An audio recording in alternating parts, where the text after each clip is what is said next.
Hey, we're back with the boss fight this time. It's Rolls. Welcome to episode 24 of the Metal Gear Solid 4 playthrough. And it's the Raging Raven. Not the greatest fight, but I don't know. We'll see. I like the setting of it, like to be in this big ass tower and being circled and everything. Especially by her unmanned drones. That's kind of fun.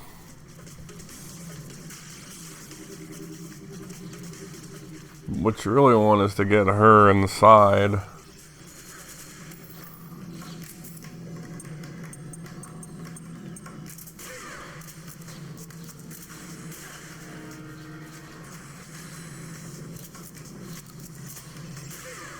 That's taking good health off. I like that.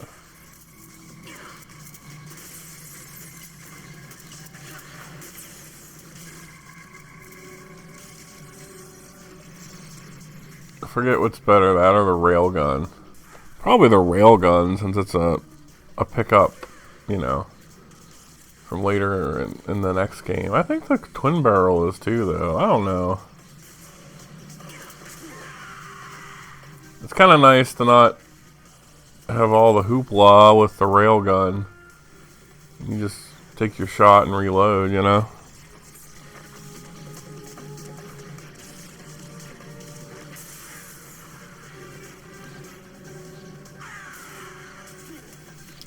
Let go of me.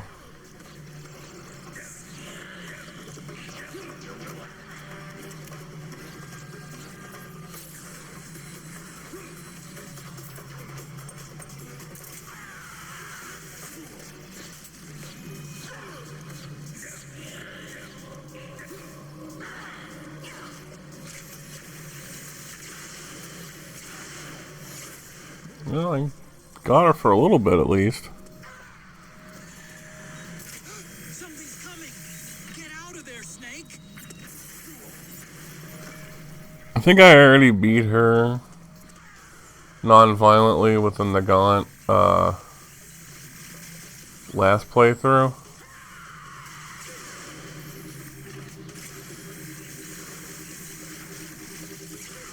Yeah, okay, that's taking life off.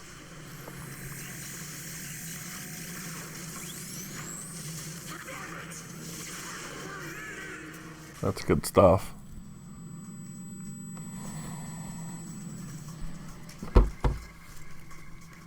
Sort of reminds me of just what I was doing in 2 the other day, playing throwing hard and using infinite ammo, wig, and stingers to take out Vamp in his fight. Missiles are the way to go, because even when he jumps underwater and swims around, just shoot 2 missiles in the water and it takes down his oxygen gauge and his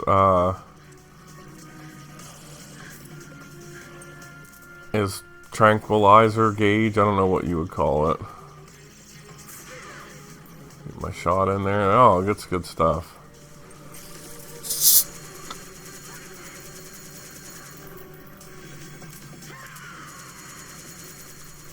I got one of those things. That's terrible.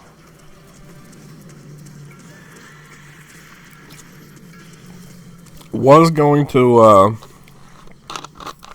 go to a friendo's house and have like a Yu-Gi-Oh day, but other people bailed on that, so that fell through. No hate for it falling through. I mean, it's just, I've been dealing with that shit for the longest time. Lennon was gonna go. He checked in too already and was told other people bailed. Like, I swear, me and him are the only people of a certain group of friends that don't bail on shit, or at least I'll check in. Like, I was gonna go to the Comedy Zone, but I didn't, because it's like, after playing local night here on Tuesday, I ran out of cigarettes, and for the last 2 days I just haven't smoked, because I'm gonna try to quit again. And going to the Comedy Zone would just be a place to get cigarettes from other friends. So I chose not to go that day, but god damn, I hate that she can just like fly above your shots, you know? Like, let me get my...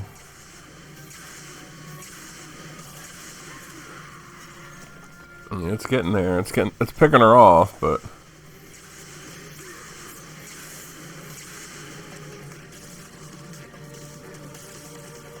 Nine rations. I think I'll be okay.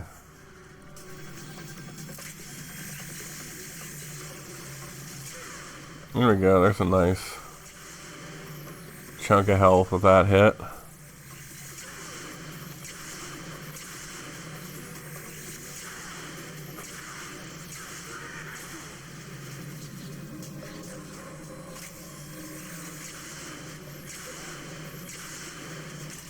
Thank God for the railgun, man. You think people, like, complained about not having it? Getting it in Metal Gear Solid 2, and they're like, alright, this time around we really gotta give people the fucking railgun, because they want to be babies about it. Not that anyone was really a baby about it, just, hey, you want this cool piece of technology to use for yourself.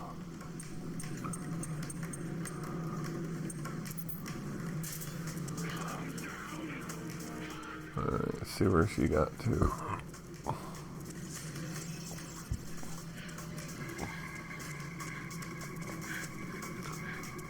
What's that's her on the bottom there? Yeah, it is.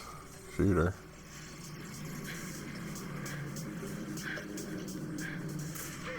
Nice. I can get back inside and wait. There's a method to the madness here. I was already done processing. Cool.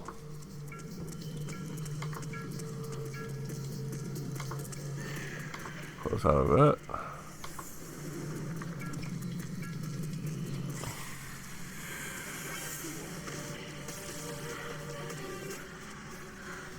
I was playing a couple games I hooked up. I got my laptop running yesterday and was just kind of, like I said, having a day in, avoiding getting cigarettes and everything. But the ending of this week has just been hanging out and chilling, you know. I'll try to use a twin barrel once here. That's a good idea past me. You're on top of things. Oh, come on. Let me get my shot off, bitch.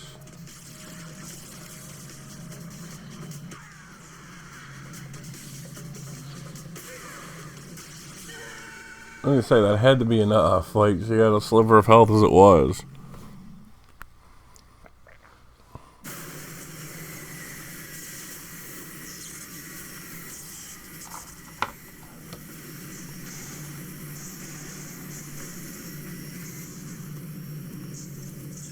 You bastard. You killed Kenny.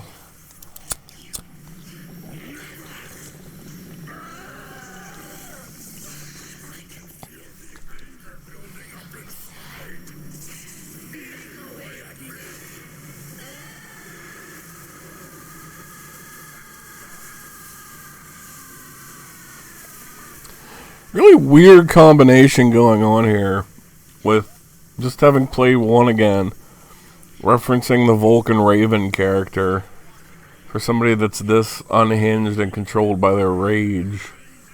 Or is she? Because now she says she's not angry.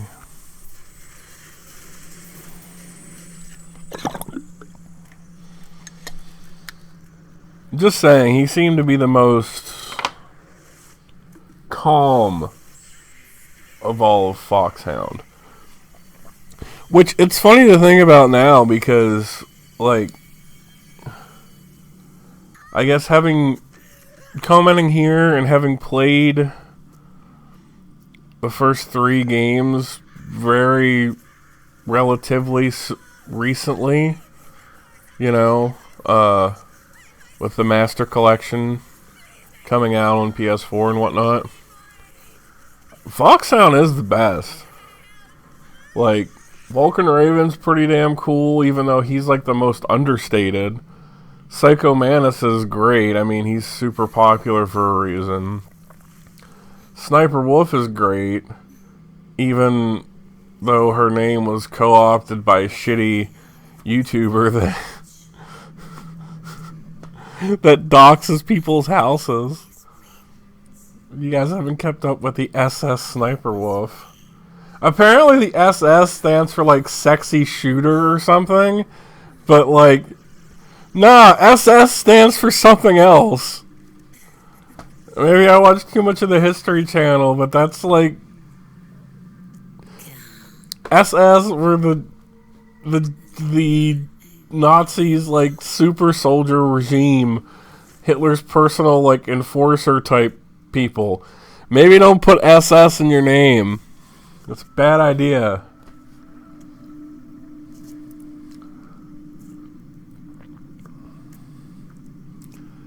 You see, the duality here is that they're beasts, but they're beautiful women inside, and like Kojima just needed a reason. Watch out. She's gonna try to... I need my Mark II, yeah.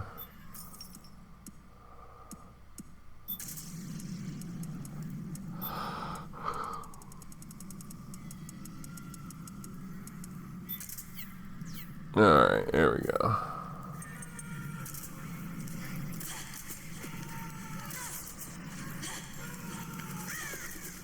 I don't want to kill him now. I don't know if like if you use Tranks here, does that give you the thing? Because these aren't really boss fights. Like, these aren't that hard to do. Even the Psycho Mantis one where she, or the Screaming Mantis one where she goes pretty fast, like, this isn't necessarily what I would call challenging.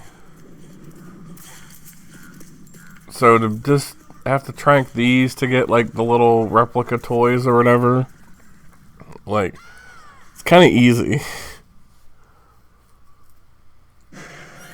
I played through on easy, medium, and hard mode of MGS2, and I got all the dog tags for the big shell section anyway, right on the first playthrough. Like, because I was fucking thorough with that shit.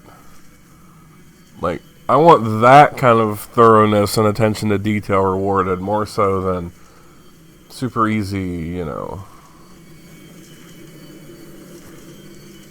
let's just shoot them while they're down type of stuff. She's pretty, though.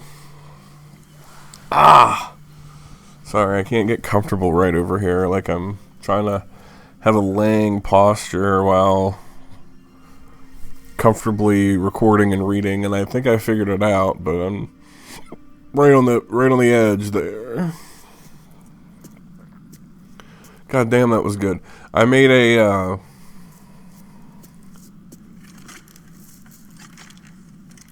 no, I said it last episode. Never mind. I'm not going to talk about it again. I'm not going to talk about the store brand hamburger helper I made for lunch. And you got yourself a souvenir too. A grenade launcher. Never going to use it. Not much use to me without an ID, though. I laundered this one free of charge. What's the catch? Only that you give it to me when you're done with it.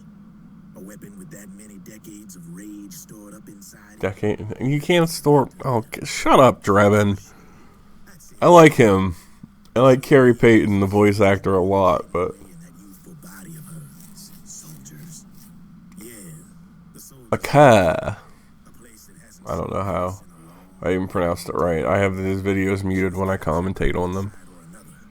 And kept caged up like an animal, along with God knows how many other kids. Anonymous violence. Exactly. It's unknown whether her captors were with the government or the rebels. In any case, they got their kicks by abusing these helpless little kids. Don't abuse children. Day after day. That constant barrage, that battlefield rage slowly built up inside their bodies, their minds. The kids tried to keep each other's spirits up, always clinging to the hope that someone would come to their rescue, barely surviving off of scraps of food. But those soldiers didn't stop. They called the kids parasites and shit-eating ravens. Beat them even harder. Shit-eating ravens? In the morning, the soldiers just up and left, leaving the surviving kids to be eaten alive by the birds. Almost like one of those sky burials. One by one, their bodies were picked apart by ravens' beaks, until finally the flock came for her. But by some miracle, their beaks cut her bonds instead. And like that, she was liberated. In that instant, she was filled with an uncontrollable rage, and it smothered her soul. She ripped the ravens pecking at her to pieces, and then went after the soldiers. And when she finally caught up with them, she waited until nightfall like a hunter awaiting its prey. They say that when a raven cries, a man dies. And that's exactly what happened that night. Screeching and cawing, she killed every last living being in the camp. Both the soldiers and the civilians they'd enslaved. Pretty cool story. There was no longer a difference. Be nice to see it, enacted or something, but The pain and humiliation she'd endured. Hers was the distillation of the rage that decades of war had. I do like Drebin's stories about these things. Like, they're not like pretentious or anything, and it's interesting to see like why these women are made to be these evil, revenge-seeking characters. War itself. Drebin, maybe it's still too early to tell. You still got half the B&B. Yeah, 2 more left. Keep your eye on the ball. I'm sure we'll cut them down further in the game though, so we'll see you next time then.